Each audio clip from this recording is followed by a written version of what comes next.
जी, संजय शर्मा जी, बहस तो कोर्ट के सामने हुई है। कोर्ट का फैसला आया है कि एक सुप्रीम कोर्ट मॉनिटर्ड प्रोब होगी। ऐसा तो कोर्ट ने कहीं नहीं कहा है कि अगर भाजपा ने कुछ किया है तो उसकी जांच नहीं होगी, खाली तृणमूल कांग्रेस ने जो किया है उसकी जांच होगी। तो आप तिलमिला क्यों रहे हैं? नहीं, तो हम नहीं आप तिलमिला क्यों रहे हैं? की बात में फर्क है। जब दोनों को कहा है तो आप एक पार्टी को कैसे दोषारोपण कर सकते हैं? क्योंकि आपने ये दलील दी थी कोर्ट में कि सीबीआई जांच की या कोर्ट मॉनिटर्ड जांच की जरूरत ही नहीं है। आपका तो यही डिफेंस था कि हमारे हाथ में लॉ एंड ऑर्डर ही नहीं है, हमारे हाथ में लॉ एंड ऑर्डर ही नहीं है, तो इसीलिए हमारा कोई लेना देना नहीं है। गौरव भाटिया जी, एक मिनट। संजय शर्मा जी, हम यही हैं, हम कहीं जा नहीं रहे, आप भी यही हैं। बहुत अच्छा लगा। गौरव भाटिया जी जवाब दे रहे हैं, सुन लीजिए, फिर मैं आपके पास दोबारा आऊंगी। गौरव भाटिया जी। जरूर।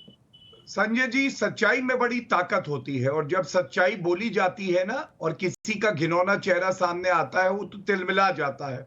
मैं इतना ही कहूंगा। ये बात मुझे आपसे सीखनी पड़ेगी भाई साहब। आप लोगों ने यूपी पंचायत चुनाव में हिंसा का अंबार लगा दिया था। ये तो ठीक बात नहीं है। कहेंगे क्यों?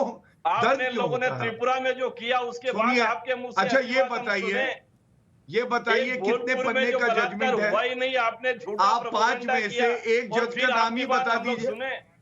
बोलिए गौरव भाटिया जी, बोलिए। धन्यवाद। देखिए नाविका जी, मैं अपनी बात पूरी कर लूं। मुझे अच्छा नहीं लगता कि संजय जी के बीच में मैं बोलूं, ना वो मेरे बीच में बोले। अगर उनके तर्कों में धार होगी तो सारे दर्शक आपके देख लेंगे।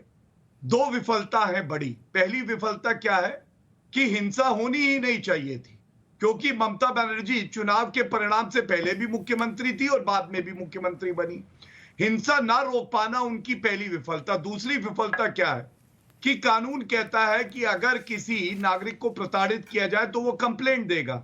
आज का जजमेंट क्या कहता है, ये अहम बिंदु मैं समक्ष रख दूं आपके। पूरे प्रदेश में हिंसा हुई, पहली बात।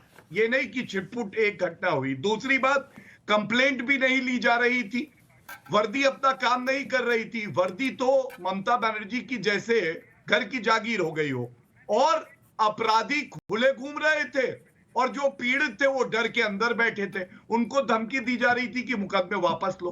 ये सारांश है आज के जजमेंट का। और एक बात मैं कह दूं, भारतीय जनता पार्टी को इस बात पे, सरकार जी, फिर देखिए, सरकार आपकी है, इसका ये मतलब थोड़ी ना आप यहाँ गुंडागर्दी सरकार जिसकी भी हो, लेकिन सवाल पब्लिक का जरूरी है, और सवाल